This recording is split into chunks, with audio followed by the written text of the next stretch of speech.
emburrecimento da população é um dos projetos de Bolsonaro. Bolsonaro realmente detesta o senso crítico, até porque o senso crítico elimina o Bolsonaro. Qualquer pessoa que tenha um pouco de senso crítico não consegue apoiar o Bolsonaro, a não ser, é claro, a turba de zumbis fanáticos que o seguem.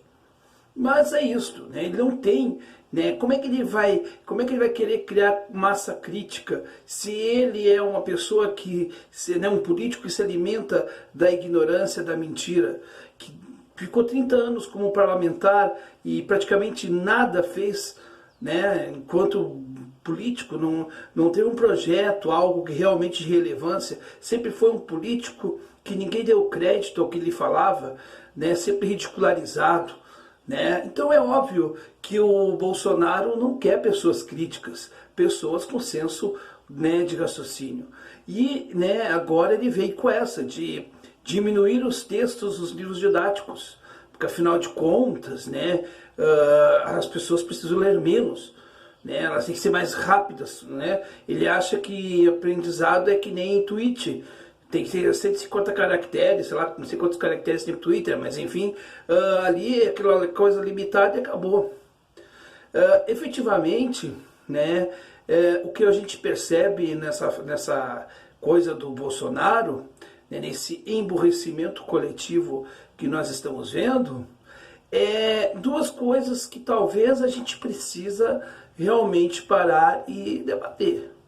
Primeiramente, a grande questão a ser debatida com relação a isto é como de fato o Bolsonaro está agindo, né? E aí a gente percebe que o Bolsonaro tem uma inteligência, vamos dizer assim, operacional. Ele consegue operacionalizar aquilo que ele quer fazer. Então os inteligentes do outro lado, né, que são os que pensam, mas não conseguem agir. Bolsonaro consegue agir. Ele tem uma inteligência operacional como militar. Agora, e aí a gente tem que reconhecer isso. Se a gente não reconhecer isso no adversário, a gente não avança. A gente não pode simplesmente achar que o nosso adversário é um imbecil total. Ele é um imbecil. Mas a gente tem que reconhecer que daqui a pouco ele tem uma qualidade ou outra que nós não estamos tendo. E aí a gente tem que enfrentar essa realidade.